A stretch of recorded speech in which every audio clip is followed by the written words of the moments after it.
Come on. Good morning. Morning. Thank you. We appreciate the energy. Can't hear us yet? I think so. Blessing. Yes. Good morning. We'll call to order. Amy? Commissioner Ashworth, Here? Commissioner Banks, Here. Commissioner Hassler, Commissioner Schwerin. Here. We believe Commissioner Hassler is on her way in, so she will join us shortly. May we stand for the Pledge of Allegiance, please?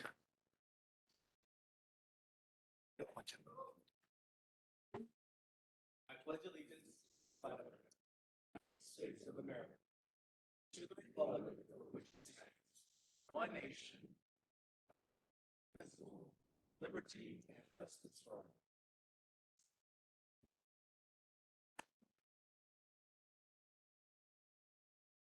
Thank you all. We appreciate you joining the meeting today. From the board, we wish you the absolute very healthiest and happiest of holiday seasons, no matter how you choose to celebrate, no matter with whom you choose to celebrate it with. If you wouldn't mind, I think we're going to start with a moment of silence. We have an officer who we'd like to bow our heads for, Scott Gerard. And in addition to Officer Gerard, we'd also like to bow our heads for today being Pearl Harbor Day. So for those of our compatriots years ago who lost their lives. So if you wouldn't mind bowing your head for Officer Gerard and for those that lost their lives in Pearl Harbor.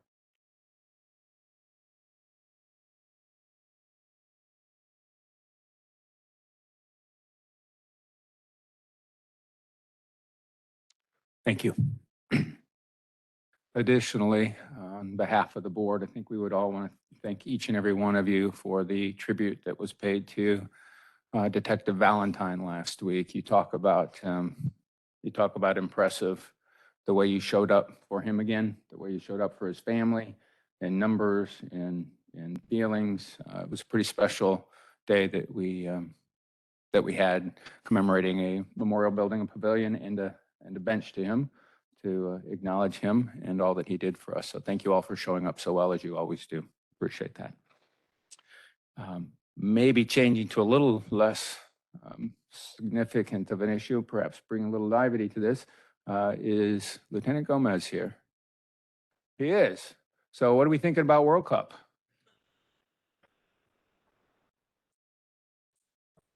Oh, that's why I assumed you were last week when they were playing, so.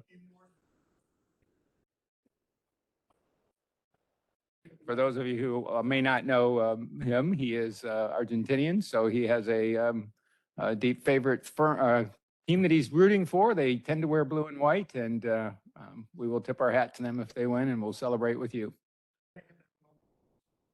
No, that's a pessimist talking. Come on. Come on. Nonetheless, again, we, on behalf of the board, we wish each and every one of you a very healthy, happy holiday season, and we'll conclude with that again. Special time of the year. Let's make sure we find time to enjoy it with family, friends, or whomever you choose to enjoy it with. With that, Chief, we will. Oh, sorry. Anything else to discuss this morning? No? Oh, come on. All right, Chief, we'll turn it over to you for your commendations. Reference to the type of Russian. Before I got to that meeting, all of us were waiting.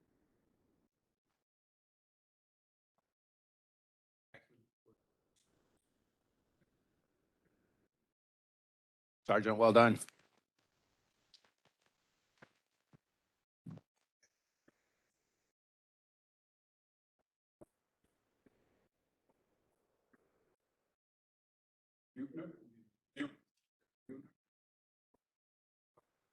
Sean.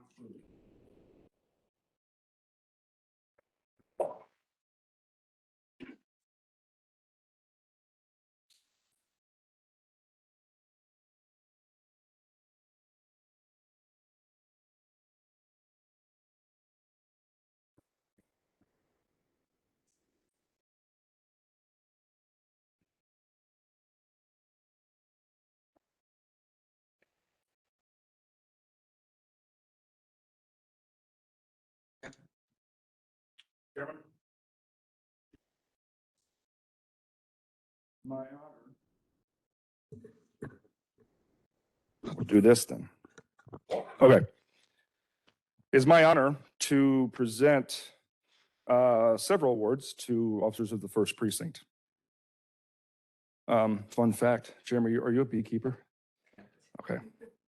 Just trying to make you, earn some money here with your honey. Jeremy, have you ever got stung? Okay. That's not a hobby I want. But I do want some honey. So we'll get that set up here right away. All right. Both these officers are assigned to the overnight watch in North County. And I'll just go from here to read just so I don't miss anything that they did this wonderful night. Wednesday, April 27th at 5:51 a.m. While you were on patrol near Halls Ferry Road and Capel Drive, you heard a loud banging noise. You were quick to investigate and discovered these noises were coming from the Family Dollar store at 9882 Halls Ferry Road. The officer saw a male suspect shattering the glass to the front door of the business, attempting to gain entry. You approached and entered the store parking lot just after the suspect was able to unlock the front door and make entry into the business. Once inside, the suspect moved quickly towards the cash registers. Recognizing this was a burglary in progress, you entered the business without hesitation. You searched for the suspect before engaging him in a foot chase. You chased the suspect from inside the store through the stock room and out the fire escape door. That's pretty cool. The chase led you outside where you were able to quickly apprehend the suspect as he hid behind the store dumpster. Later, you obtained an arrest warrant for the suspect for the charge of burglary in second degree. Suspect was held to St. Louis County Jail with a $25,000 cash-only bond. Your actions prevented the Family Dollar from suffering a substantial monetary loss and are a credit to you in the North County Precinct. Your actions are in keeping with the highest standards of the St. Louis County Police Department. I appreciate the work that you guys do. Jeremy, I know you're coming to Day Watch, see the light of day whenever we do the change of the shifts, but I don't get a chance to tell you guys thank you enough, but for what you do overnight and protecting the citizens of North County, I really appreciate it. So congratulations. Hang on, though.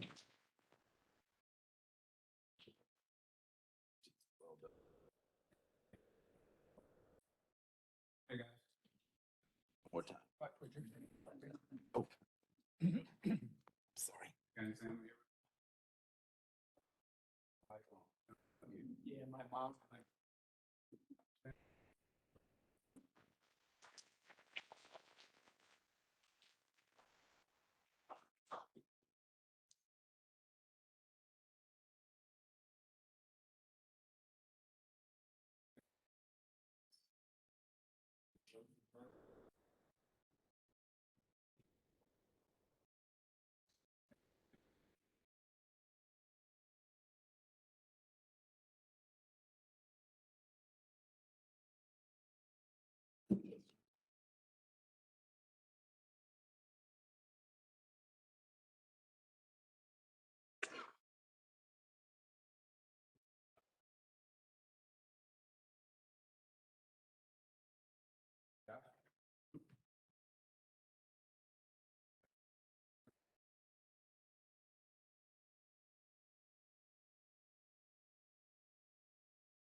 Yep.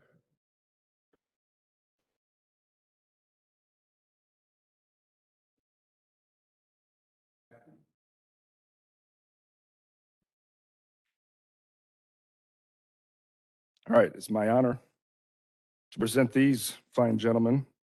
So these three officers are assigned to the precinct intel in North County. Without them and the work that they do and the follow-up that they do, I'm honestly not sure how the officers will be able to do what they do. The other officers riding beats. They handle any violent crime that occurs that's not handled by Crimes Against Persons. Somebody shoots up a house. These are the three that are going after the suspects. Not only that, they just, everything that you can imagine that needs to be addressed, that they can handle, that they can take from the beat officers, they do, and they do it extremely well. And one of those situations turned into something bigger than your average investigation. And that's what that's what they're gonna be commended for today.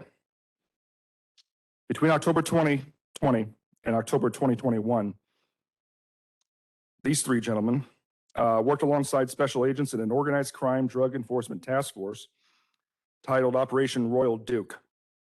This is going to be in the Castle Point neighborhood. I'm not seeing anything. You assisted special agents with daily 16-hour covert surveillances, undercover buys, and enforcement operations spanning St. Louis County, St. Louis City, and St. Charles County. You conducted physical surveillance, assisted with the placement of stationary surveillance cameras, monitored stationary surveillance cameras, and placed and monitored GPS tracking devices on motor vehicles. You conducted physical surveillance during the undercover buy operations involving the use of confidential informants and undercover special agents. You coordinated enforcement stops utilizing uniformed officers of patrol, canine, and a special response unit, which resulted in the arrest and identification of subjects and seizure of drugs and firearms. In October of 2021, you assisted special agents conducting an arrest operation involving 3 of the targets. You assisted special agents and safely executed 10 federal search warrants, 3 arrest warrants, interviewed targets, seized 7 firearms, ammunition, seized over 1 kilo of cocaine, seized over 1 kilo of crack cocaine, seized 5 vehicles to include a semi-truck and trailer, indicted 2 residential properties, and seized over $50,000 in U.S. currency. February of 2022, you assisted special agents in the United States Marshal Service conduct an arrest operation involving the 13 remaining targets. You assisted ATF and United States Marshal Service arrest and interview 11 of the 13 targets while seizing several firearms, fentanyl, and U.S. currency.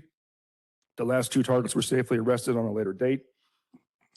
Your actions reflect highly not only upon yourself, but on the image and reputation of the St. Louis County Police Department. So, for those that don't know, Castle Point is a neighborhood in North County that needs a lot of attention in more ways than one. And once it was discovered that there was an illegal drug operation up there, these 3 outstanding officers, with the cooperation of the ATF, just ran with it. Made a difference, made an impact in the neighborhood, and I could not be happier to have you guys in the precinct. So congratulations.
Third time's a charm for this one. We tried to get you here 3 different meetings, and I screwed up the first time, didn't notify him directly. I think Captain Pete Morrow and I will take the assist on screwing up the second time. This time you're here. Pete, did you pick him up and drive him here? Because that's probably what we needed. Last meeting, I had the honor to present some citizen awards to 2 individuals in North County that assisted Officer Phillips on a water rescue. I've said it before, you know, you watch these, you review these body-worn camera footage, you know what happens, but it still isn't easy to watch, and it's still a very intense viewing, especially this one, where, you know, I don't know how high that, when you first went in the water and it got up to at least your waist high, and he's walking through the water, and you have no idea what's out there. I would say there's sharks and there could be snakes though. Snakes could have been a thing. But parking lots that are completely covered with water and you don't know what you're walking into. Again, I knew what happened at the end and he was going to be okay, but it's still a tense thing. So, July 26, 2022, while St. Louis County was under a flash flood warning, you observed vehicles partially submerged inside rapidly moving and rising floodwater that had completely consumed Lucas Hunt Road near Jacoby Avenue. Recognizing the need to act immediately, you waded through water and made your way to a motorist who was unable to open the door or windows of her vehicle. Despite significant effort, you were unable to break the vehicle's passenger window. Did you get a new window breaking device? Because that didn't work on that one. Last time I said it was a NASA window or a space shuttle window because that was fun to watch. Probably not fun for you at the time. You were approached by a bystander, Mr. Stephen Reeves, who had waded through the water to assist you. Mr. Reeves was able to shatter the window, allowing you to gain access to the motorist. You were joined by another bystander, Mr. DeJuan Bateman, who helped you safely remove the motorist from her vehicle as the floodwater was beginning to cover the dashboard. That's a true story because as you're watching this unfold, I would say at least an inch per minute that water was rising. I'm not exaggerating. You can watch it. From when he first broke the window and they're trying to get this woman out. So it was rising quickly. You and Mr. Bateman escorted the motorist to safety and she was physically unharmed. You, however, suffered physical injuries to your hand, wrist, and legs. That was the shark bites in the legs. While wading through the floodwater, you placed your life at risk due to a number of circumstances. A lightning storm was actively occurring. The floodwater was swift, making it difficult to navigate and maintain your balance. The water was extremely murky, making it impossible for you to be aware of any safety hazards you may have encountered, which included exposed sewer holes and the potential for downed power lines. This was an evening rescue. This was not daylight. So it was dark. You acted heroically in the face of personal injury and risk of life. Your actions demonstrate your commitment to the department's values of human life, problem solving, and excellence, and reflect positively on the image of the St. Louis County Police Department. Nathan, thank you so much. That was an act of heroism, and you deserve this award.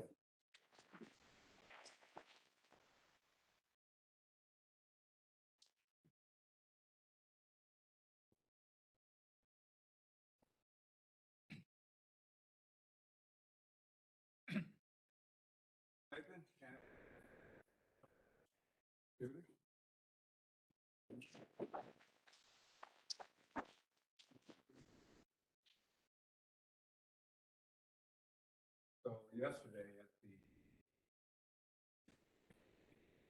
National Community Water Rescue during that storm, we actually had a request from the North County Precinct to start a boat patrol. So you guess we both. Anyway, Commissioner, that's all I have, sir. Wonderful.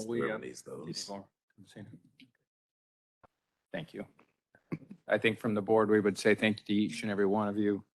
Your commitment to our community, the commitment to what you do, your protection of all of us certainly helps all of us sleep better at night. And I would entrust my family with each and every one of you. So thank you very, very much. Anyone else? It's great.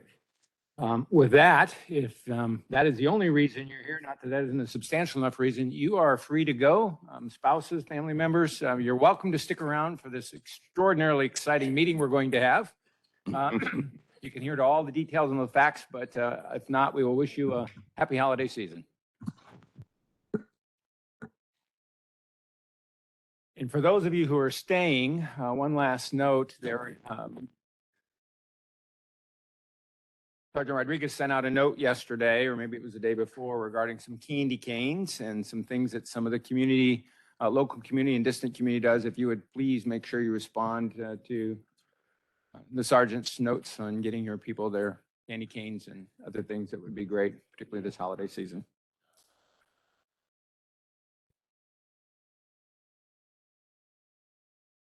We just told them to make sure they read your email and responded to it. Any questions, please? Thank you. Deputy Chief? You've cleared the room, sir. Yeah, I have that effect from time to time. Good morning, everyone. Commissioners, so I'm up here this morning to give you what I hope will be the final update for the planning process for the strategic plan. I know last month's board meeting, the chief gave you an update. I wasn't here. I was on vacation.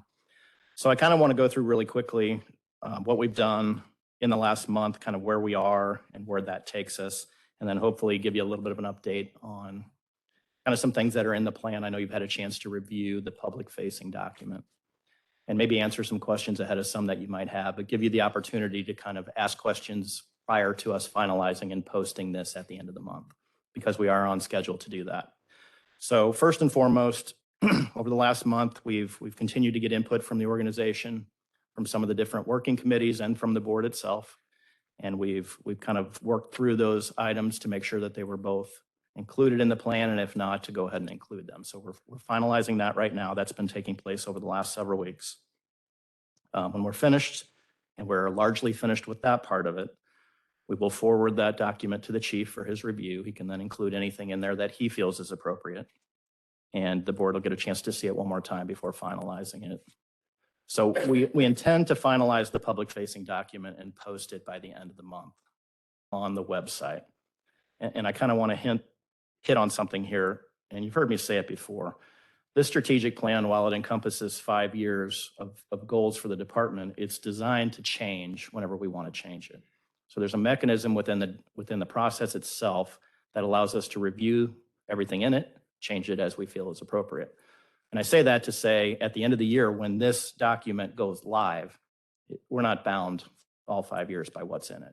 So if you see something that you think needs to be addressed, we address it in real time and we adjust accordingly. It's designed to be a living document. Back to the timeline. So Marissa Williams in Research and Analysis has everything current as of today. So anything coming out of conversations that we may have, we will add. As I said, the chief will look at it one last time. I will look at it one last time, and then we'll be ready to go. So that kind of wraps up the planning process, and then we move into the working phase. So kind of what happens moving forward after the first of the year when this document goes live.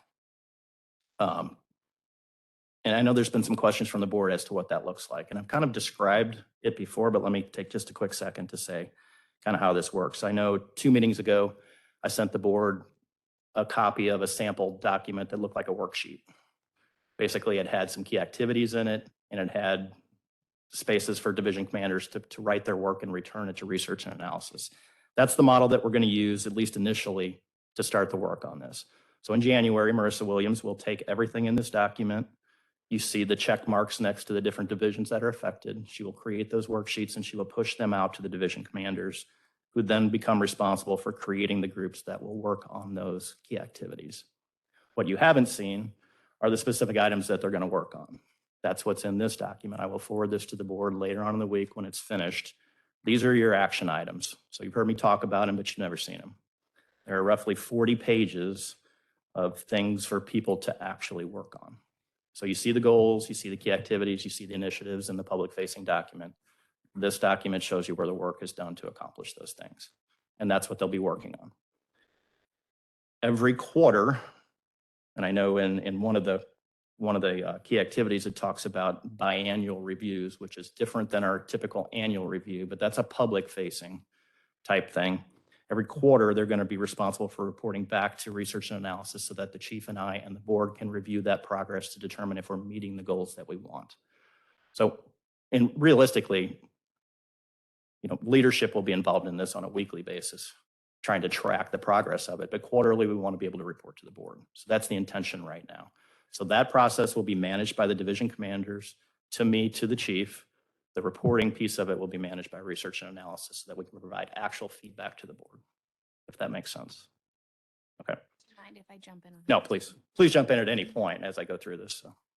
So with respect to the task, do you envision binary yes, no, complete answers, or is this No. going to be a continuum? Yes, the latter.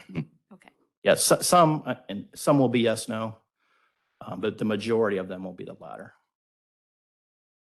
So have we, this might be a premature question, have we gotten to the point where we're measuring, like, if we're anticipating a 40% change in whatever, are we tracking how quickly we expect change to be achieved?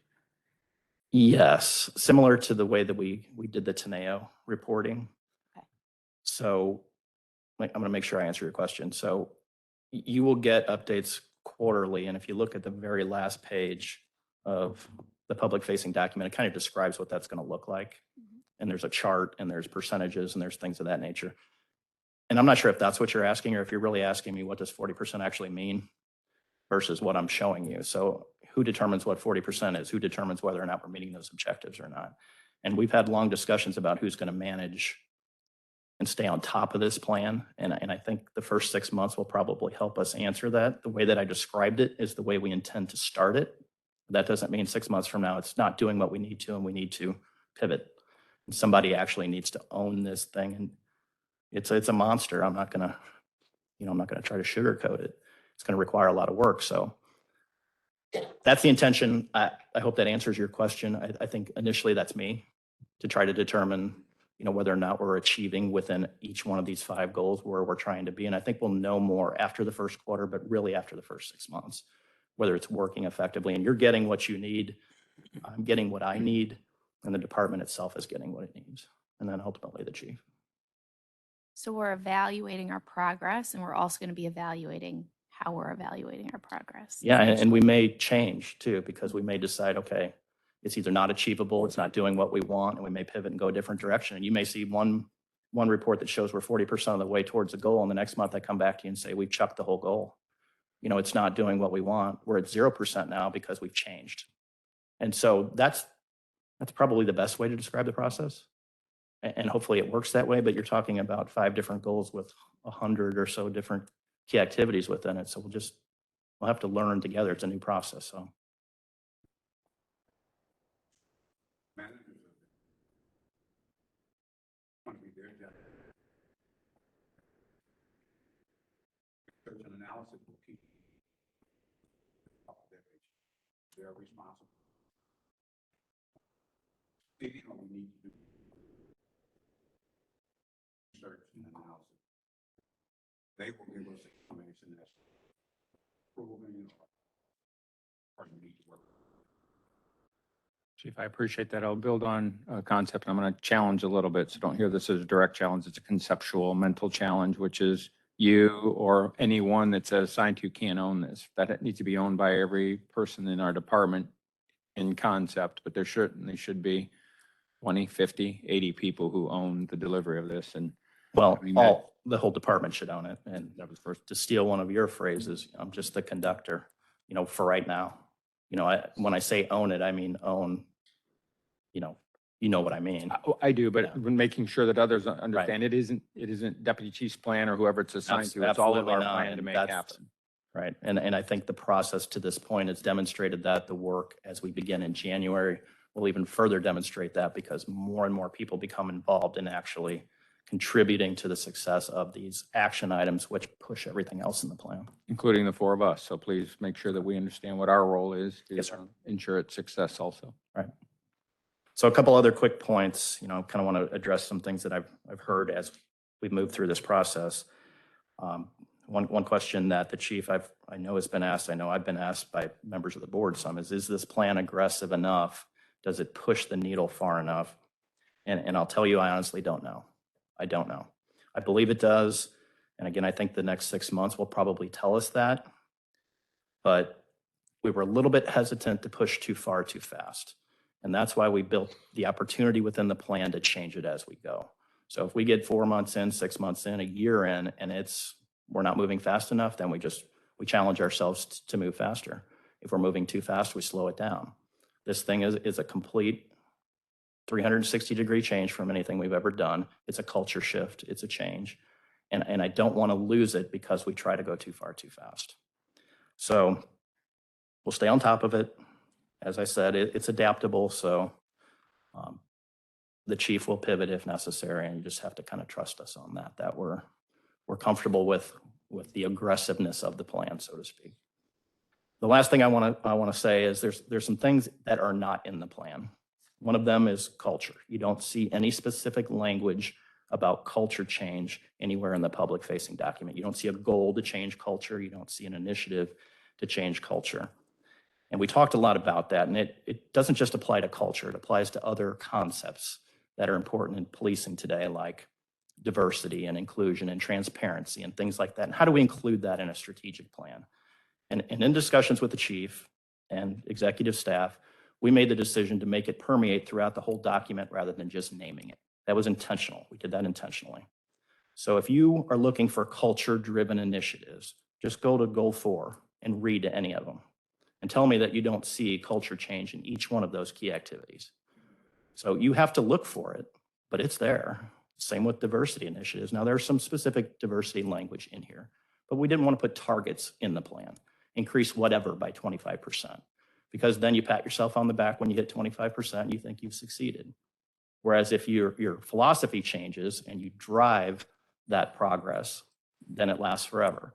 So I've challenged the division commanders in their action items and in their work to do that, to take that into consideration. If you truly read the document and what's in it, you see opportunities for that. And I hope that that works out. But if it doesn't, we'll continue to monitor again and we'll pivot and change. So it's a little bit different idea. I hope it works out. If I can answer any other questions that you might have, I will. One or two more. Thank you for your candor and your honesty. I believe through our earlier meetings with you, we're pretty comfortable with both the definition that you have now and the ambiguity that it may change, including measures and other things. We appreciate you and the group that's worked on it, that you've addressed some of our concerns around things like measures and dealing with the ambiguity. And I think our final question, at least mine, would be, you're comfortable that we have the capacity to execute on it too? Ask me in 3 months. We will ask you in 3 months, sir. Right now, though, you feel like we have the capacity to execute on it? Yes, sir. Very good. Thank you for your leadership. I'll echo that. I also very much appreciate the thoughtfulness in responding to, is this aggressive enough? And is this, it almost seems like you've thought through, okay, here's our reach, here's our comfort level. We're going to find some place in between that that is a progressive goal. We're going to move the Right. needle, but we're not going to do so in a way that we either set ourselves up for failure or we're not doing so in the best interest of the department. And I think that's really thoughtful. I wonder, and we haven't had this conversation, I wonder if it would behoove the entire department if the board sort of pushes more aggressive and you push back in a, we love these ideas, or we appreciate these ideas, or we hate these ideas. And, you know, Let me just give you a little context for kind of what we were thinking when we put this together. I'm not trying to be defensive, and I don't disagree with what you're asking us to do. But to the commissioner's point about capacity, you know, that's the other side of it. I don't know. I said yes. I'm hopeful that the answer is yes, that we have the capacity to do with what's in here right now. But I don't know that for sure. I'd like to be more comfortable in my yes before I get more aggressive. That's the first part. Second part is a year from now, when somebody's standing up here giving you an update, whoever that may be, I want them to say, no, we weren't aggressive enough, or I'm not comfortable with the way it reads right now, and here's why, and here's what we're going to do in addition to that. Because I know we can do more. I feel we can do more. We got to do this first. So it's like laying a foundation for culture change and then building upon that. And that's ultimately, I think, what this 5-year plan, because it is a 5-year plan, allows us to do. So in year 1, year 2, when we're talking about what's in here, I fully anticipate that there's going to be all kinds of way more aggressive initiatives within this plan. That's what I anticipate happening. I just don't feel 100% comfortable moving that far right now for the reasons that I've said. So, yeah, and push. Go ahead. I mean, we love the ideas. You know, I just want to be realistic about what we have the capacity to do and not do right now as we move forward. And I don't want to get the cart in front of the horse, so to speak. Should be part of our dialogue, right? And part of 100%. perhaps the role And we I play is welcome the pushing faster conversation. further than you're comfortable.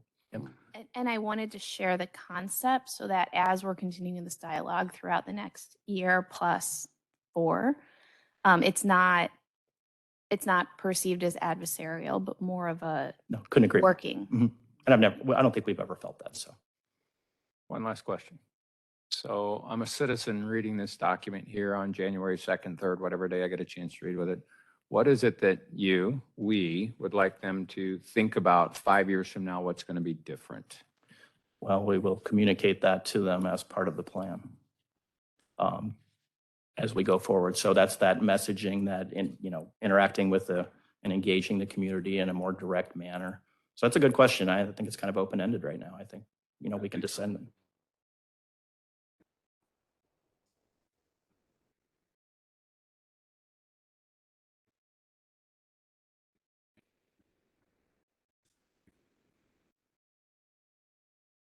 So when I read it, I read things like my police department is going to be more communicative with me, more accessible to be more engaged with me, and vice versa. I'm now more engaged with. Right. I understand that in reading through it. I'm pretending I'm a citizen now, right? And unfortunately, that's hard to do because of our knowledge, right? We've got a lot more knowledge than others have, but I'm going to have a department that can perhaps move a little more quickly because it has a technology it needs to operate, but also catch criminals or protect me and my family. Right. Yeah, it's got. So those are the things that, as I read it, I kind of stand back and say, "Hey, we're wearing just my citizen hat. What am I interpreting out of this document?" Well, I think proof is in the pudding, so to speak. You'll start to see changes. So you'll see different opportunities to communicate with the police department. Some things we're already piloting out of the other group that came and presented with the pilot being run out of Jennings for submitting citizen input. You'll see differences in the website. I mean, you will see tangible results to go along with the words. So I think we can demonstrate the differences, budget conversations aside, that we are doing what we say we're going to do, and you'll be able to see it. That's the goal. So, and if that doesn't happen, then again, find ways to make it happen. Anything else? Thank you, sir, for your leadership to get us here. Yes, sir.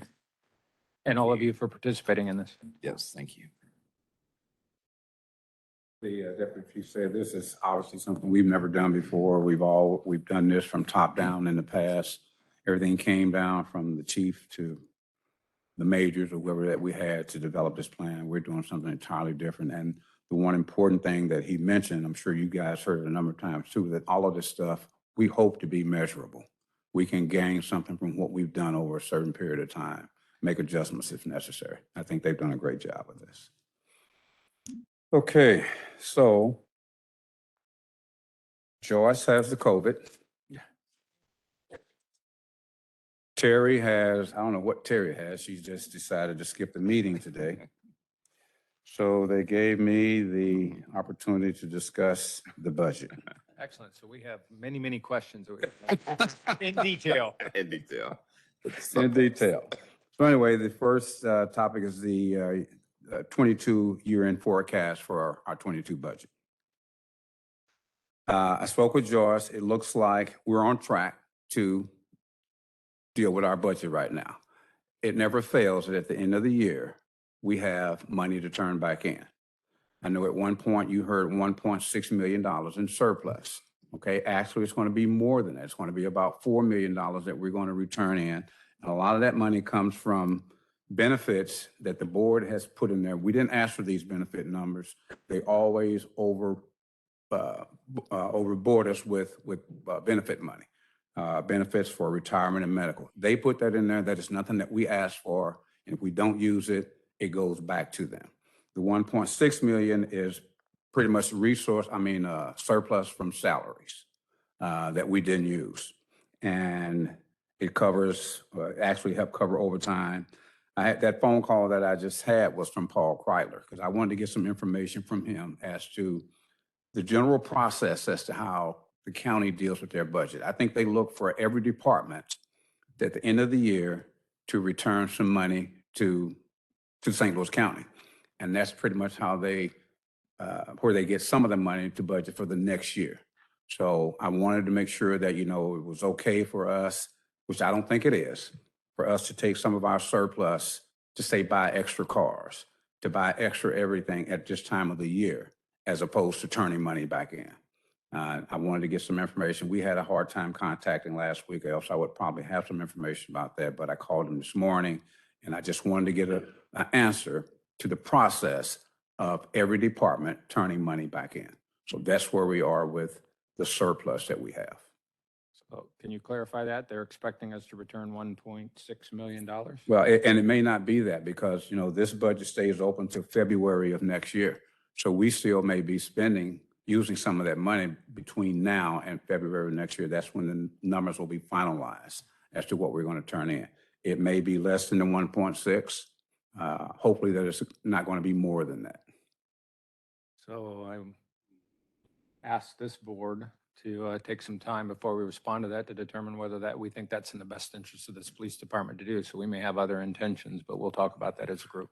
I understand that perfectly, but as Carl helped me out here, I think they look for that from every department, is to look for some kind of surplus to be returned to the county. We heard you. Right. Again, we're not sure that that's in our best interest. I understand. As a police board, so we'll Right. talk about that. Okay. I do have a question about that, however. Has there been an instance where a department in the county has not returned monies? I'll be honest with you and say I can't answer that. Okay. We can find out if Okay. that be the case. Who can answer that? Yeah, as part of the preparation. County Budget Director Paul Kreidler gave us a report of that. And almost without exception, every county department at the end of the year returns some Right. funds. So they don't zero out their accounts. We tend to be on the lower end of that. The county generally budgets for close to a 10% return on the budget. So if you had a $4 million budget, they'd look for you to return 400,000 of that budget on a yearly basis. We typically run around 1%, 1.2%.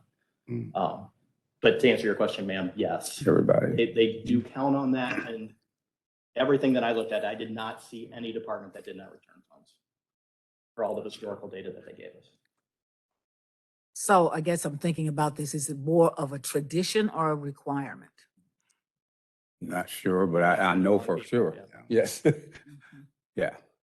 Whether they actually look for that, but I know that they use that surplus to work into their budget for the next year. Okay, thank you both.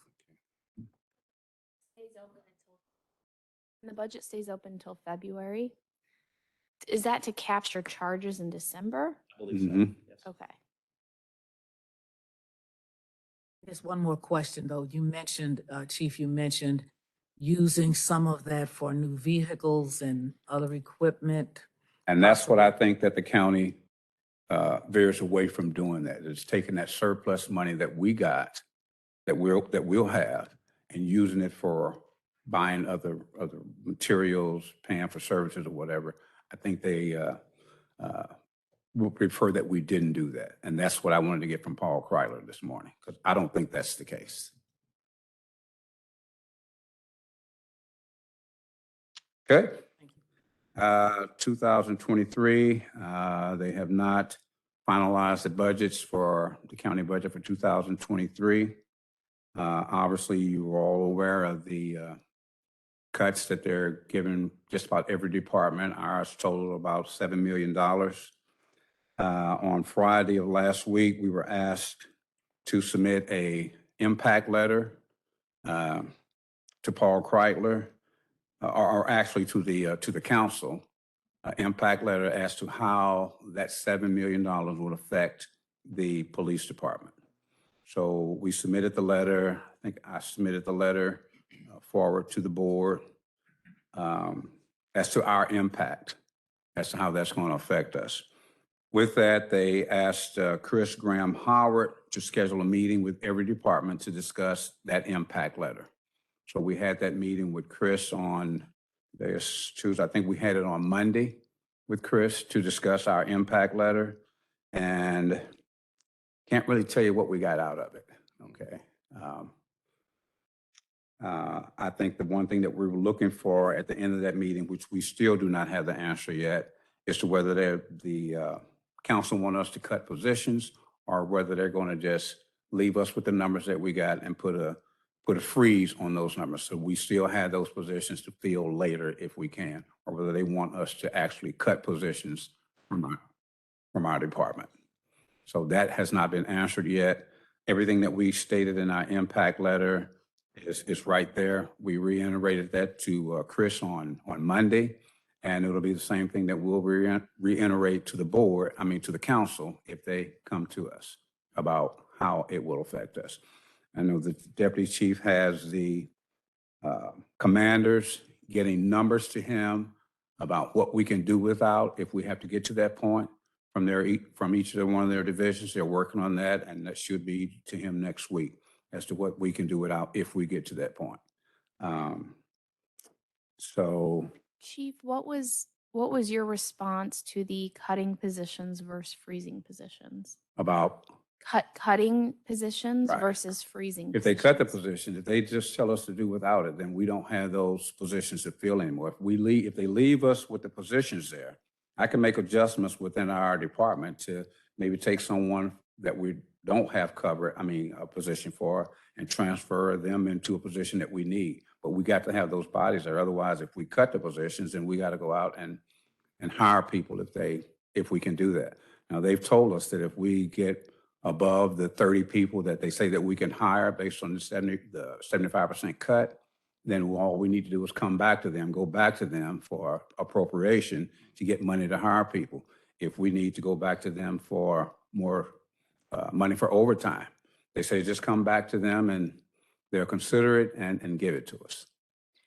So my gut, and I've been thinking about this for a total of 45 seconds now, so forgive me if it's not well thought through, is that there's a significant difference between cutting positions and freezing positions.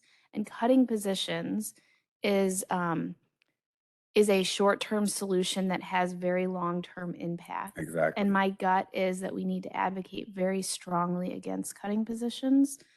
I think if we need to in the next year freeze positions, so be it. Right.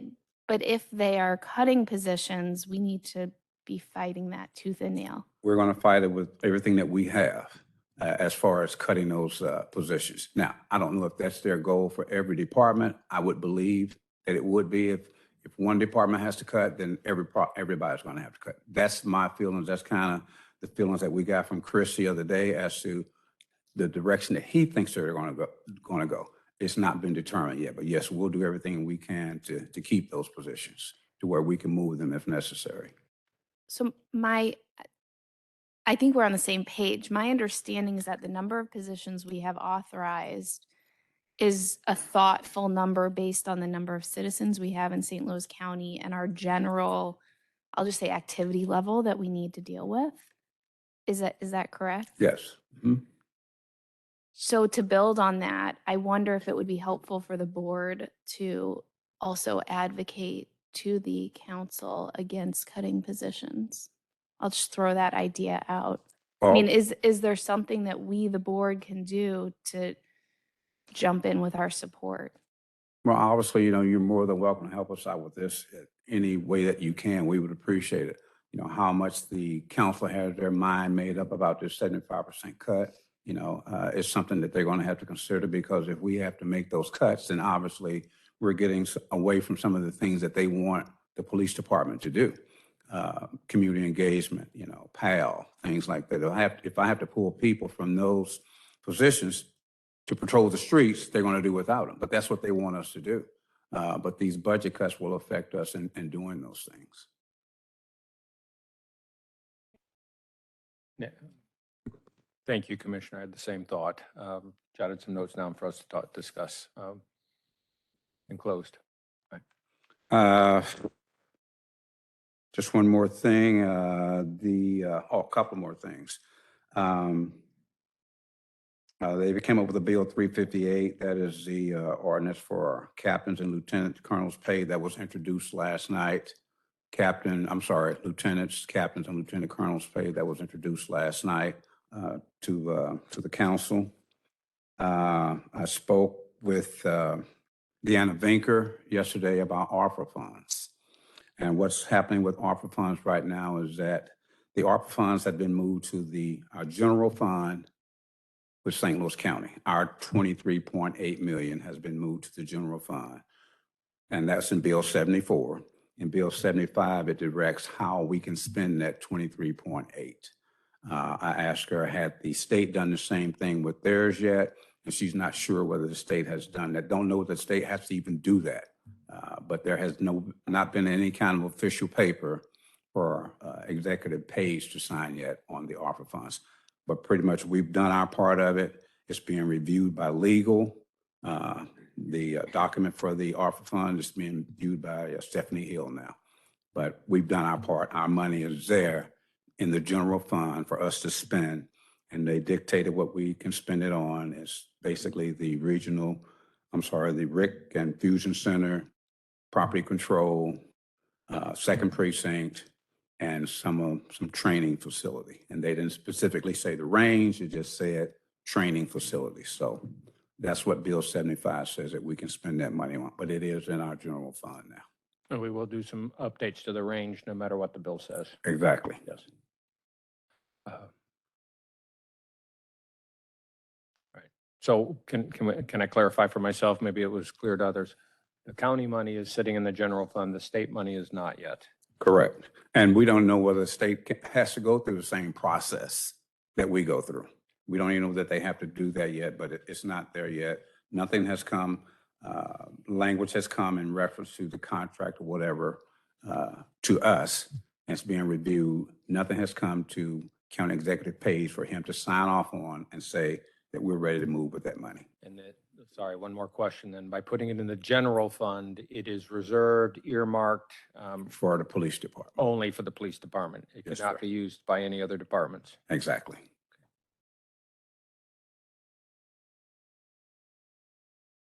Okay. Good job. Lieutenant Shellman? See if you can outdo me.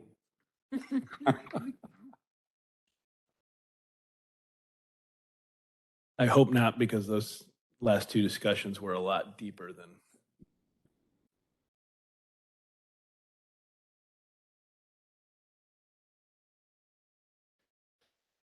All right. So as we go through the, excuse me, crime statistics here, hopefully they'll pop up on our monitors at some point. Sergeant Graff's going to take a look at that for us. There we go. I'm sorry? Like magic. Oh, there they are. Like magic. That's right. All right. Obviously, all of the statistics that will be shown are January 1 through November 30th of 22.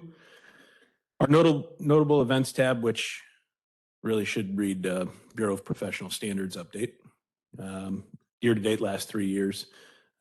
When I look at the 2022 to 2021 comparison for just November, so November of 22, November of 21, it almost falls in line as if the numbers were right with each other. For instance, citizen complaints, we had 1 in 22, 0 in 2021. Moving down the line comparatively, 22 to 21. Internal investigations was 12 to 9.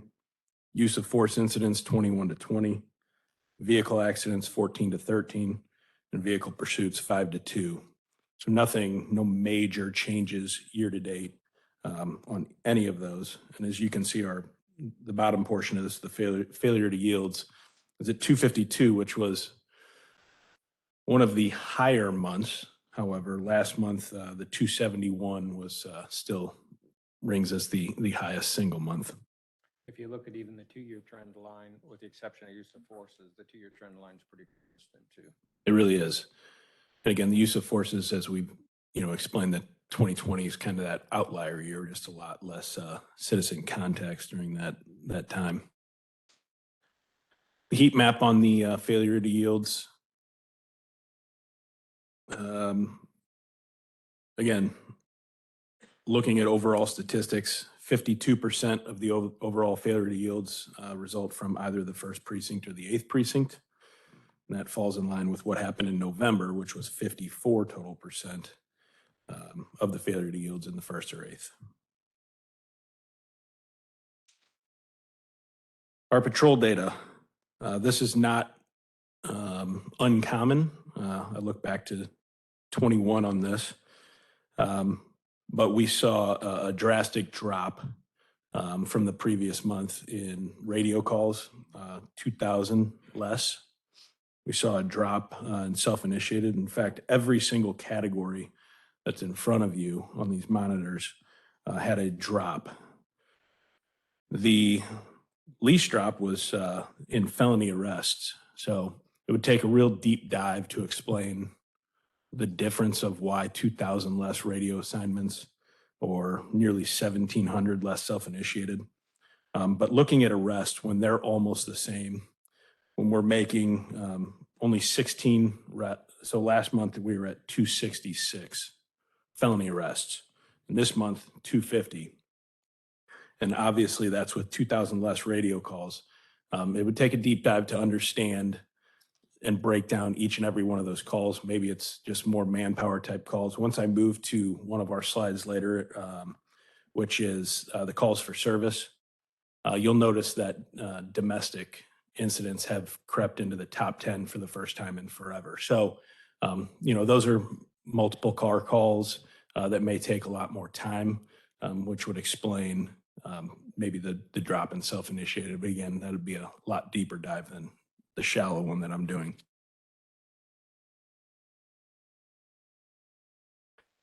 When we move through these next few slides, the crimes against persons, property, and society, I kind of noted on my sheet the percentage changes from what we saw last month, and almost everything falls in line. There's always a little bit of an outlier. Like, for instance, the homicides last month we were 21% down, and now we're 19% down. So not much of a change. And again, I'll have the homicide infographics up here in a second. Assaults with a firearm moved from 3.1 to 3.7. So it's extremely minimal, a percentage point maybe here or there. The only one that moved actually about 6 percentage points was the assault with hands, feet, or fists. Went from 24.7 down to 18.4 because we saw only 7 in the month of November. The homicides for the month in November, we had 4. Unfortunately, we outpaced last year. We had 0. The clearance rate in November, obviously 75%, 3 out of the 4. And then if you look at the chart, shows the 2 green, the 1 yellow, the reasons for the homicides.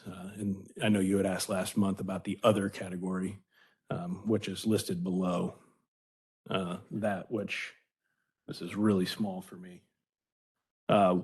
Mental health episode, yeah, 1, and a child abuse incident on the other. Thank you for adding that information. Before you move, comparing these to this slide and the slide previous, the 51 homicides versus, I think it was 62. 63. 63 last year. Do we have a feel for what 20 would have been, or maybe a more realistic number, what 19 would have been from a homicide perspective? I don't. I'll try to defer quickly to Lieutenant Longworth. If he doesn't have it, we will get it for you. Is he awake?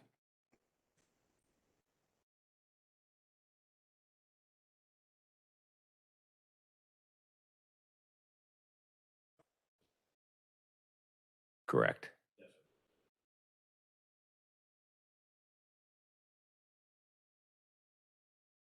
Thank you for those of you who may be listening. The question that you heard, and the answer was, in 2019, our homicides were higher than they are currently. So our trend line, maybe summarizing, our trend line is actually flat to down over the last 3 or 4 years. Would appear that notwithstanding way. the COVID year. That's accurate, sir. Thank you.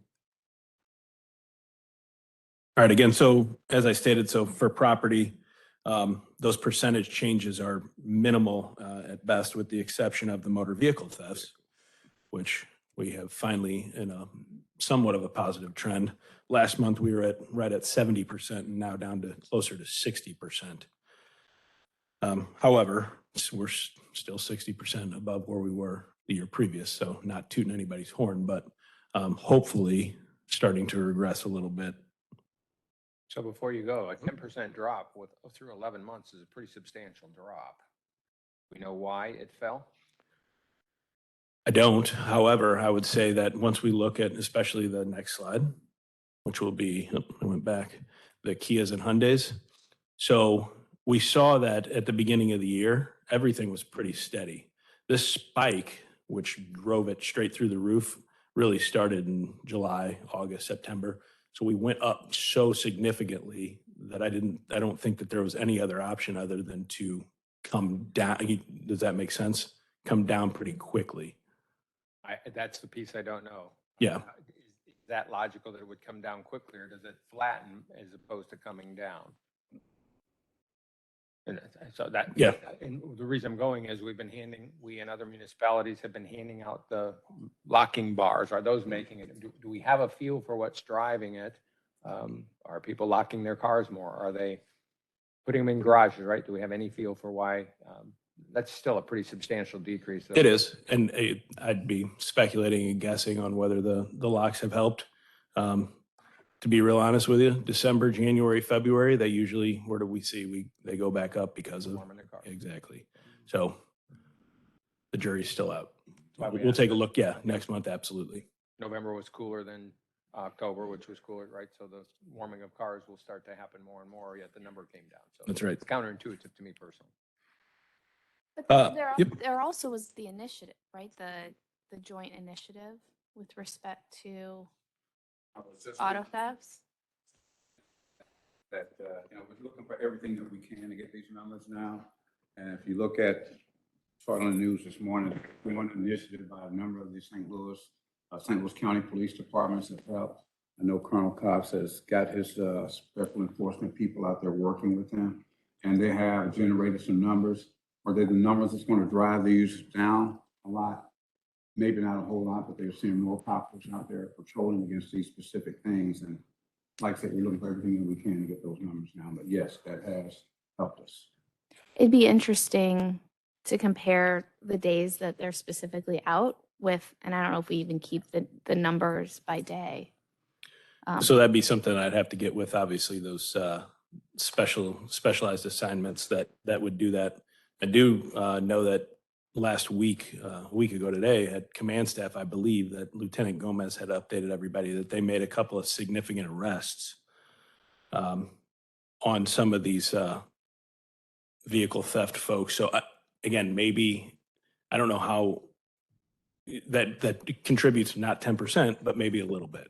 Yeah, and my question wasn't intended to be singular. There's no one why, right? Sure. We know that. So if it's a multiple of 3 or 4 things, just a feel for it, or is it just lucky? And that's okay too. Just trying to understand the substantiality of the drop. Yes, sir.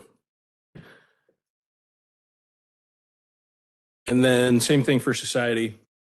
Percentages are almost static across the board, with the exception of our DWIs, which is a good thing for us. Whereas department-wide, we wrote or made 15 DWI arrests in 2021, November. We made 38 in November of 2022. So the great work of the majority of that, I was obviously Highway Safety Unit, but also the folks in the Division of Patrol. We compliment that number's up. It is, right.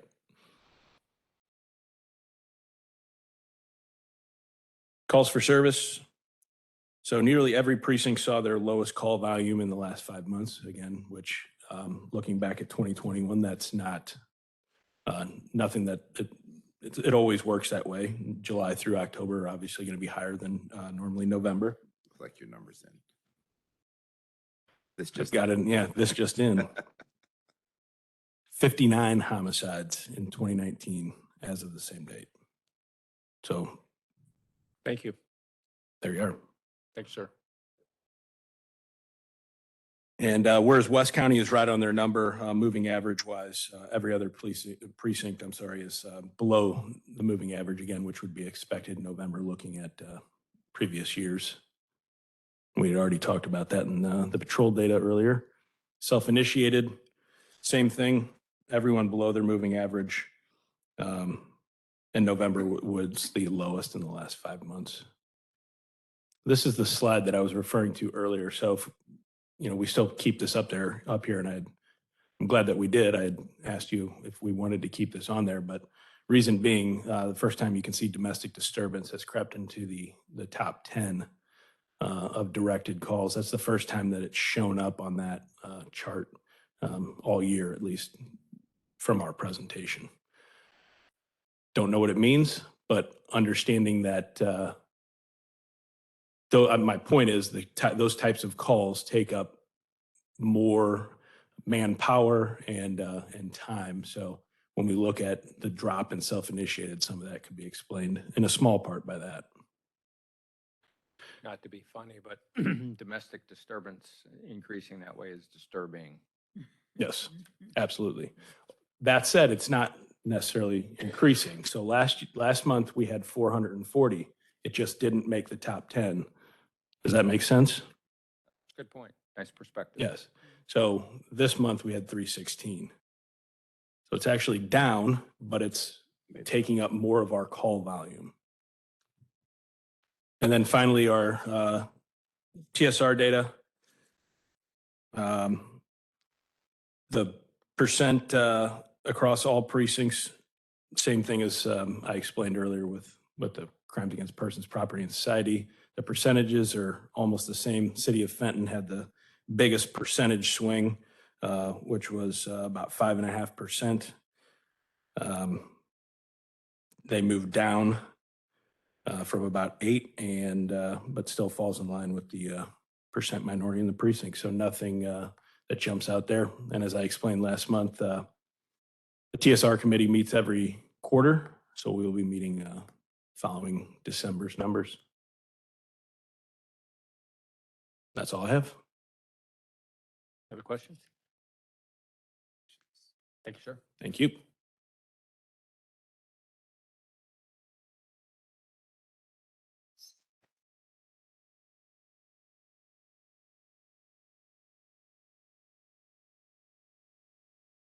Good morning, ladies and gentlemen. Happy holidays.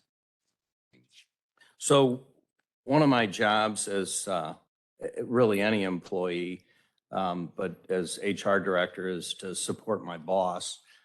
And I want to remind the employees in the police department that when they see Deputy Chief Ludwig in the hallway, now that he's a conductor, he would like to be referred to as Maestro.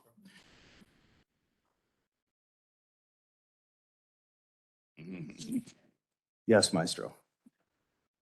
So starting with the traditional staffing report, in regard to the budget, I just want to reinforce what the chief said about the discussion between the characterization of whether it's a freeze or a cut. And Commissioner Schwerin, we agree wholeheartedly with you about, that the labeling matters, the concept matters, and it has long-term effects. And I think we must have repeated it, Chief, about 7 times to Mr. Howard in our meeting the other day, so he could communicate that to the council, and any type of reinforcement of that would obviously be welcome. The way it was first presented to us it was just a freeze or abeyance, not a cut, not defunding, not a reduction. So I think the jury's still out on how that's going to be characterized. So with the staffing report, we have 80 vacancies now. That's an improvement of 2 from last month. So again, there's that steady inch-by-inch progress. Obviously, in January and February, we do expect some retirements. So we'll see how that number works out then.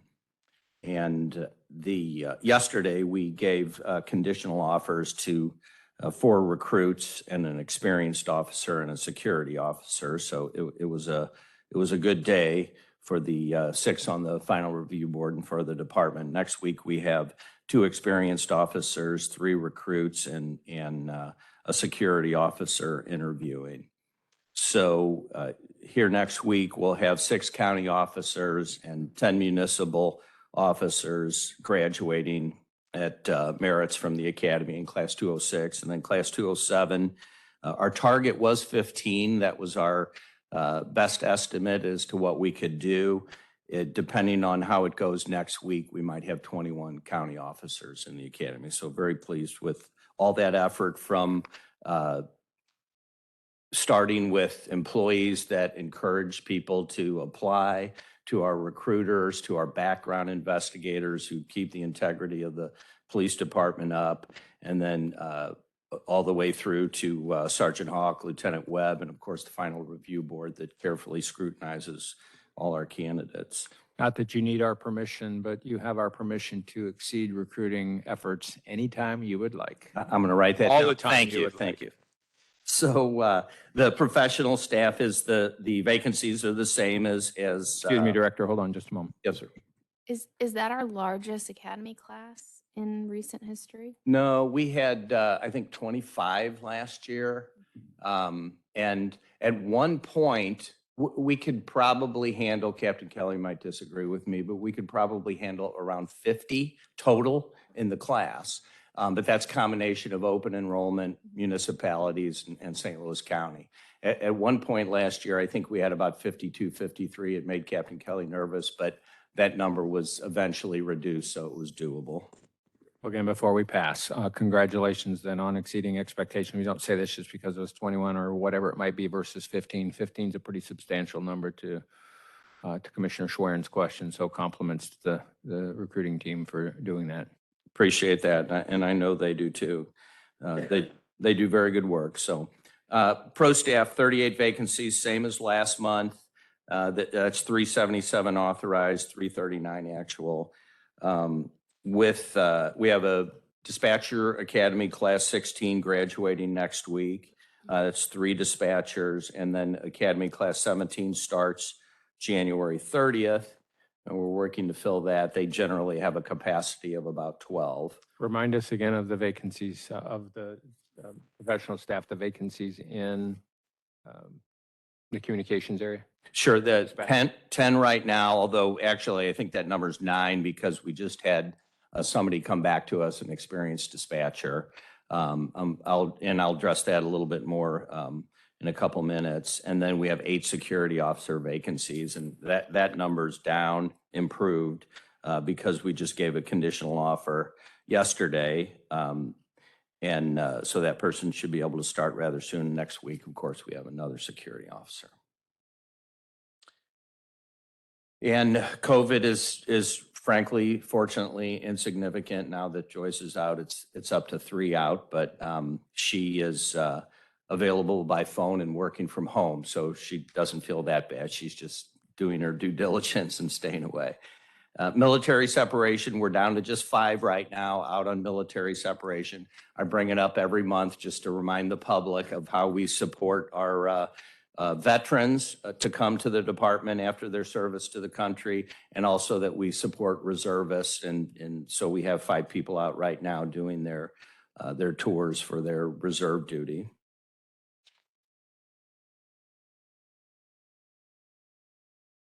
And then just to give an experienced officer update with respect to experienced officers that we've hired since the effective date of the CBA lateral pay amendment on September 9th. So we've hired 8 city. We've had 2 St. Louis County reinstatements, so officers coming back to us. We haven't had any municipal officers, but we do have some coming up on final review boards. There was one conditional offer that was given that the person voluntarily withdrew because they chose to remain in the corporate world because more money and they could work from home. Obviously, as a police officer, you can't work from home. So it's a challenge to fill these positions, but we are hiring good people. With respect to the Mr. Chairman, I think you asked about last month about kind of an update on dispatcher and security officer recruiting. So just to touch on that, all the given things like the experienced employee referral, the CBA has lateral pay built in. I think we all know that, but just some things to touch base on with security officers. The chief has removed the height weight standard for security. Recognizing that our competition is the private security world. They don't have height weight standards. They don't have, and the PT testing will be removed also because we just can't compete because generally we pay about the same, sometimes less as the rest of the security world. So we want to create those standards that will allow an applicant to succeed if they really want to be a security officer with the department. And so the recruiters specifically have been targeting literally Target stores and so forth, retail establishments where they're talking with people, people coming and going, talking with security officers there that maybe they would be interested in coming to they're already security, maybe they would be interested in being a security officer with the county. So very aggressive one-on-one recruiting in that regard.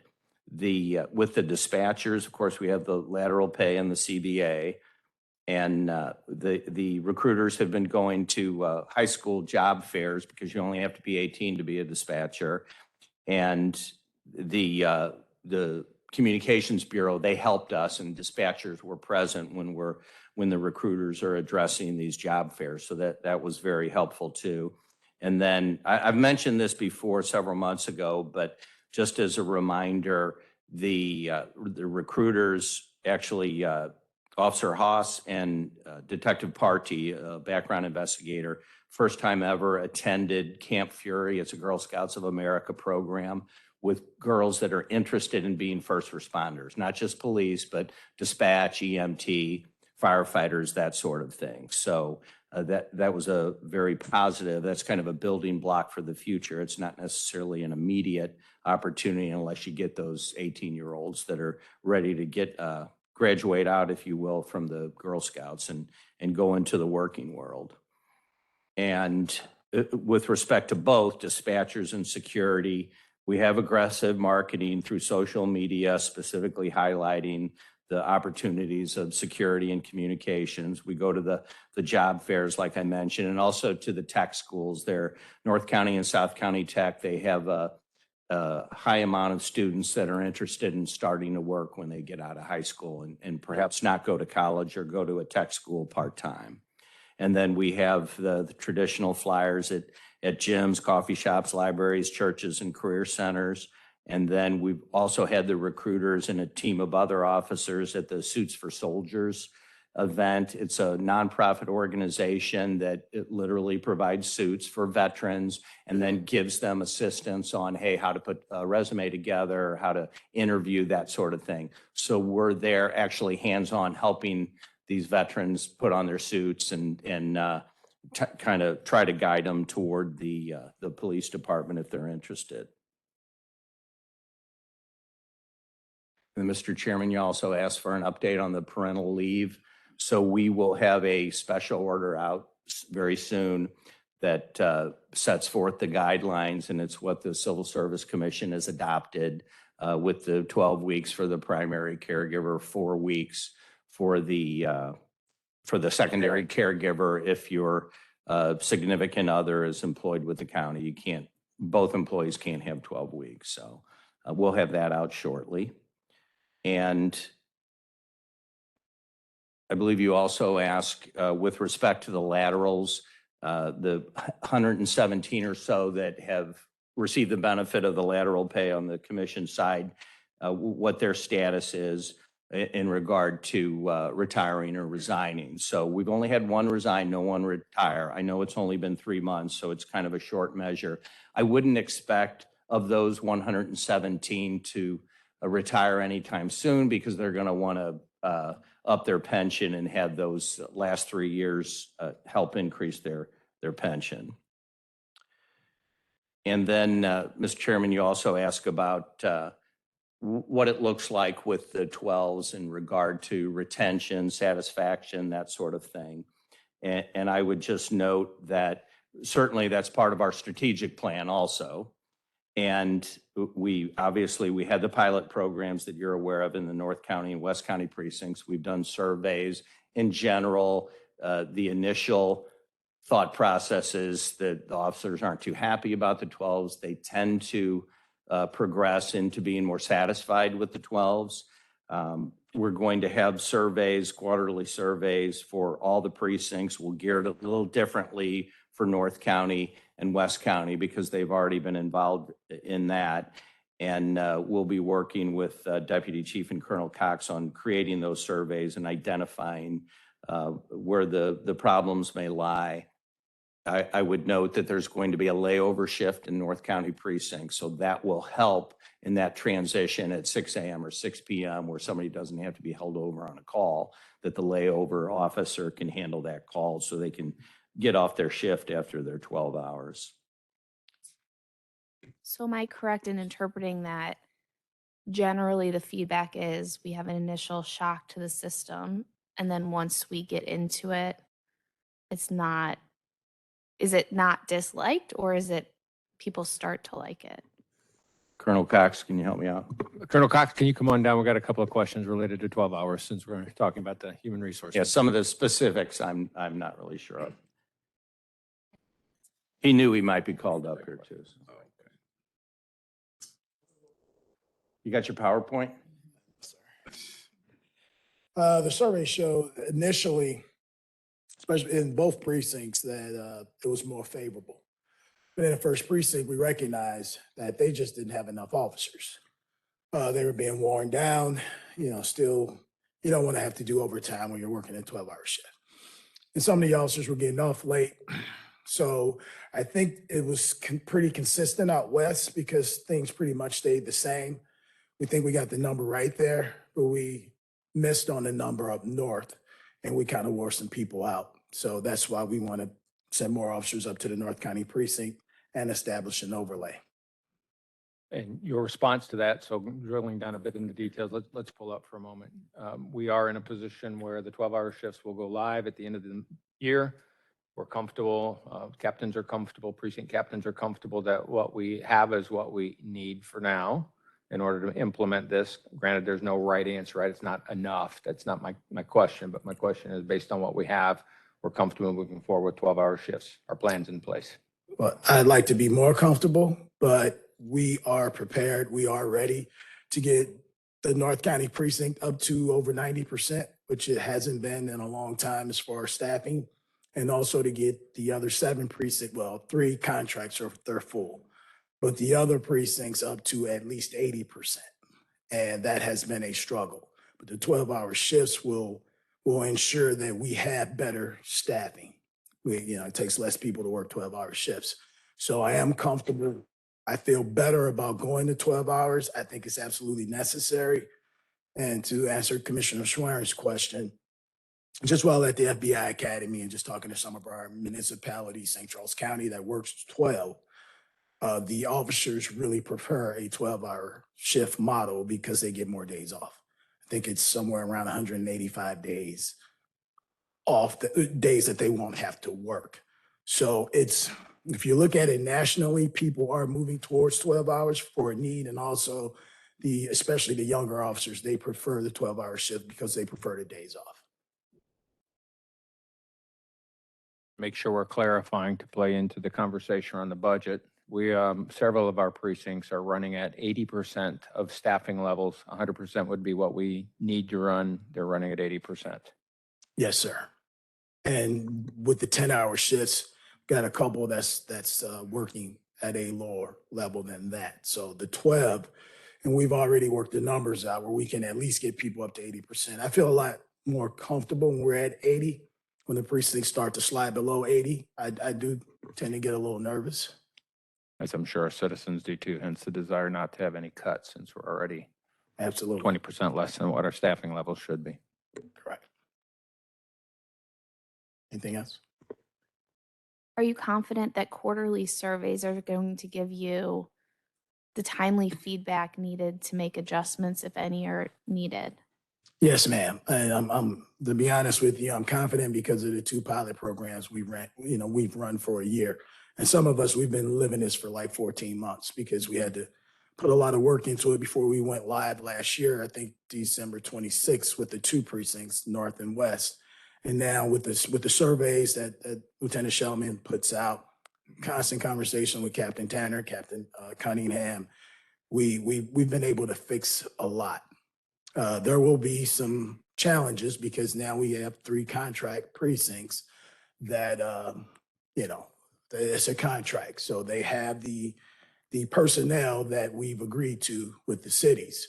So it'll be interesting to see, and I'm more interested in those surveys at our 3 contract precincts in the upcoming year. But I think if we do it quarterly, if we need to kick one out after 1 month, we'll do it. We're not rigid in patrol. We can adjust and see if we need to do more, we'll do more, but we just don't want to keep putting information out there because people tend to not participate.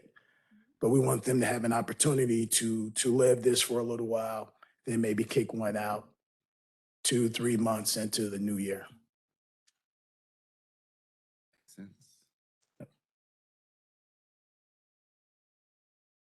Thank you.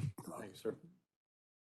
So I would just add also on the surveys, to your point, Commissioner Schwerin, that, and I know you and I have had this conversation, sometimes we can over-survey. So I think that quarterly time period is well thought out by Colonel Cox. Oh, and don't get me wrong, too many surveys stinks. I get it. I'm not advocating for it. I just want to make sure we get our information Sure. enough. Give them enough time to settle in and get their feet wet. So just an update that we are working on, I believe I mentioned this last meeting, that we are working on a concept with for a daycare center with a nonprofit. It's at the infant stage. It's a law enforcement supported type nonprofit that goes around the country and sets up daycare centers it's geared more toward law enforcement, that has way longer hours, and it's somewhat subsidized by gifts and donations and so forth. That's very much at the infant stage, but we'll keep you updated on that. And then lastly, I just kind of want to end on a solemn but inspirational note that the chairman mentioned everyone coming together for Antonio Valentine at the shelter last week, and of course a year ago, at this time. And I've been hearing from some employees that in deciding whether to stay here or whether to move and advance in their career, that what was very inspirational for them was how the department came together when Antonio died, and on a smaller scale because it was a little more low-keyed with the passing of Officer Gerard on Thanksgiving. So my own personal observations is just everybody coming together for those events. I got a call Thanksgiving morning from Deputy Chief Ludwig. I didn't expect it. Was a call to wish me happy Thanksgiving. I knew something was up. So a lot of personnel, including the chief who went to the Officer Gerard's home and was on the scene then with the O'Fallon police. Everybody rallied, everybody did their jobs. Lieutenant Roach got the support teams together, and the chaplains were involved. Everybody did their job that day and have continued to do that job, both for Officer Gerard and his family and Officer Valentine and his family. And employees reiterate this to me, that they were inspired by this. They know how it indicates to them that this is the family. We're not perfect, but I don't think any family is. And it was very inspirational. Certainly made me proud to be a part of this organization. And so to my department family, the board, all the employees, happy holidays. Thank you, sir. Chief, anything else? Without me getting up, what Carl said on the day, Thanksgiving, all about. Yeah. Colonel Cox called me and said, I wish I was calling you to wish you happy Thanksgiving. And I knew it wasn't that, just as Carl said, and he told me about that. And naturally, my mind started running about what I needed to do, what we needed to do.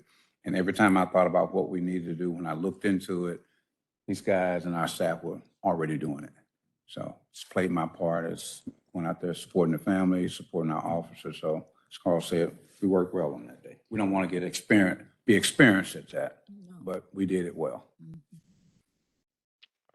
Our collective thank you to all of you. We know many of you went out on Thanksgiving and went to precincts, went to your precinct, went to other precincts to talk to our officers. So we're all grateful for that. Thank you. All right, moving on the agenda then. Approval for minutes from our November 19th, 2022 meeting. I move we approve those minutes. I second. Thank you. Any further discussion on the minutes? Any corrections, anything else? All in favor of approval of the November 16, 2022 meeting minutes, please say aye. Aye. Any opposed? Approved. Moving on to letters and communication. Any incoming communications? No, sir. Nothing. The only thing we have under the outgoing communications, at least at this point, is any update on the Missouri Attorney General's decision that letter that we talked about several months ago. None, except I'll note that we have a new Missouri Attorney General. So I would move that we resubmit the letter with a request to the new Missouri Attorney General for a response. Do we have a second of that motion? I second it. Any further discussion on that rationale being may have been lost in transition? Let's just make sure we put it in front of the new Attorney General looking for the guidance. Yes. Agreed. Any further conversation? All in favor of resubmitting it to the Attorney General, please say aye. Aye. Any opposed? All right. Thank you. We will resubmit. Any other outgoing communications?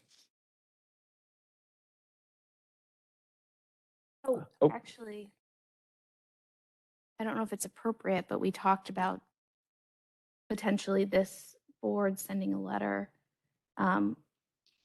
with respect to freezes versus reducing numbers. And that just came up at this meeting. So I wonder if it's appropriate for us to discuss and vote on sending a letter to the county council with the board's position, which I think would be advocating for freezes instead of cuts. So I guess in line with that, I move that we send a letter. I second. So let's talk about that a little bit more, just to make sure people understand what we're talking about. The board would send a letter directly to the county executive and to the county council indicating that our expectation is that at most it would be a freeze, that cuts would be unacceptable. And I use the word at most because I'd like to think about whether even freezing a police department that's already running at 80% capacity in its precincts is the right solution either. That's why you heard me hesitate a little bit in there. I'm not sure that's the right solution for the community either. So it's a bit of thinking that through as a collective group on what does that letter consist of? Is it just the freeze, or is it to say, no, we're not even comfortable that you've, sorry, not the cuts, but we're not comfortable with the freeze either. As usual, you're much more eloquent in your words. I agree. I think we should reject the premise that a freeze is necessary, but at most, temporary freeze. And I would suggest that the letter in also reject the budget cut. Meaning that the budget, That we explain a little bit don't more, Thompson. support cutting the budget because of the reasons we've discussed previously, understaffing, more resources, those kinds of things. Okay, so that comes back to the freeze thing too, because that's comes- really where they've hit this with the budget. Okay, thank you. Yeah. Yep, understood. I agree Okay. with the letter. All right, so we have a motion, we have a second motion, knowing that we've clarified what that letter will be. Any further conversation on the letter? All in favor of sending the letter as we've defined in the motion to regarding both the cuts and the freeze, please say aye. Aye. Any opposed? All right, we will be sending a letter.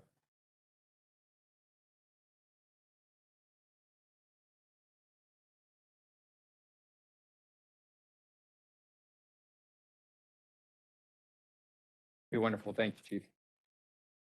Chief made the offer to use some of his resources to draft the letter, so thank you. Mhm. Anything else in outgoing communications? Anything else in letters and communication? Any old business? was going to say new old business, but that oxymoron doesn't work, does it? Come on, smile a little bit. Thank you. All right. New business. We have 8 contracts. 7 are for the County Municipal Police Academy. 1 is a grant. I'm going to suggest that we just split them in half so that we're not voting on all 8. We'll do the first 4, and then we will come back with the second 4 if everybody's fine with that. The first contract is a professional service agreement with The Right Solution Incorporated. It is a new contract to provide the CMPA with an instructor to teach a program entitled Interpersonal Perspectives and Stress Management, parentheses 4 hours, for up to 4 sessions between January 25th and October 25th, 2023, at a cost not to exceed $2,000.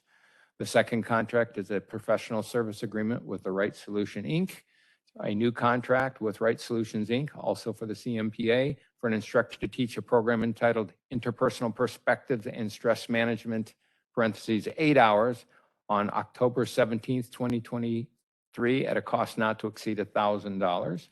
The third is a professional service agreement with Fluorescent Psychological Services. It is a renewed contract with Fluorescent Psychological Services to provide the CMPA with pre-employment psychological screening services and employee evaluations to determine fitness for duty or training.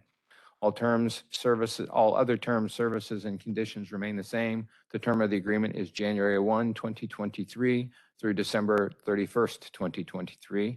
And the fourth agreement for voting in this first phase is with Jeff Burke. It is a new contract with Jeff Burke for the CMPA for an instructor to teach up to 52 classes in 2023 entitled Private Security Original Training at a cost not to exceed $480 per class. We have a motion to approve those 4 contracts. I move that we approve the contracts presented to the board. Second. Any further conversation on those 4 contracts? All in favor of approving those 4 contracts, please say aye. Aye. Any opposed? 4 contracts approved. The second bundle, first in the second bundle, is a professional service agreement with Law Enforcement Total Solutions. It is a new contract for the CMPA for an instructor to teach up to 110 classes in 2023 entitled Private Security Original Training at a cost not to exceed $480. The second in this bundle is a professional services agreement with Vista Law Enforcement Training and Consulting. It is a new contract with Vista for the CMPA for an instructor to teach up to 36 classes in 2023 entitled Baton, Pepper Spray, and Taser Training at a cost not to exceed $450 per class. The third in this bundle is a professional service agreement, MW Professional Enterprises LLC. It is a new contract for MW Professional Enterprises LLC with the CMPA for an instructor to teach up to 52 classes in 2023 entitled Private Security Original Training at a cost not to exceed $480 per class. And the last contract is a professional service agreement with Jefferson County Sheriff's Department. It is a contract with the Jefferson County Sheriff's Department for fiscal year 2023 state cybercrime grant, which is administered by the Missouri Department of Public Safety. The grant funds the cybercrime task force, which employs 1 detective from Jefferson County. The contract is for $63,706, which will cover the salary of the detective for the grant period, which runs from June 1, 2022 through May 31, 2023. May I have a motion to approve the second 4 contracts? I so move. Thank you. Second. Thank you. Any further conversation on the second bundle of 4 contracts? All in favor of approving those 4 contracts, the second bundle, the last 4 contracts of the 8, please say aye. Aye. Any opposed? We have 8 contracts approved. Anything from a public perspective? Amy? Nope. Nothing. All right. The Board of Police Commissioners may vote to go into closed meeting for legal advice and review of claims and lawsuits involving the Police Department, Section 610.0211 RSMO and Section 114.020.11 SLCRO, and discussion of employee and personnel matters, Section 610.0213 and 13 RSMO, and Sections 114.020.1, 3, and 13 SLCRO. May we have a roll call motion to move to close meeting? Commissioner Ashworth? Oh, sorry. Gotta make a motion. Yep, thank you. I move, we go into closed meeting. Thank you. Thank you. Any further conversation? Amy, would you take a roll call vote, please? Commissioner Ashworth? Yes, Commissioner Banks? Yes. Commissioner Hassler? Yes. Commissioner Schwerin? Yes. we are in closed session. Thank you all. Happy, have a very happy season if we don't see you again.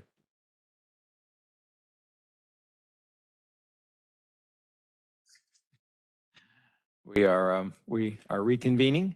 We had a vote in closed session to return to open session. It was a roll call. There was a motion and a roll call vote. And that roll call vote was affirmative for all 4 of the commissioners to return to open session. Commissioner Hassler has since had to depart, and so we do have her proxy for some of the additional votes. Our first vote is to vote on amending our board rules. There were several changes that were recommended, and those board rules will be, I believe those are posted, but nonetheless, they will be out there for the public to see. May we have a motion to approve the amended board rules? I would move that we approve the amended board rules. I'll second that motion. All in favor? Aye. Aye. Any opposed? Great, thank you. One of the amendments in that board rule, the set of board rules, was to move the election of officers to the December meeting. And in complying with the revised board rules, we have a proposed election of officers for the 2023 year. That proposal would be for Commissioner Hassler to be our liaison to the academy. I think Oh. by the rules we need to nominate. Oh, is that how it works? So All I right. will nominate you, Commissioner Ashworth, to be our chair for 2023. And I will second that motion. Do we vote on those individually then?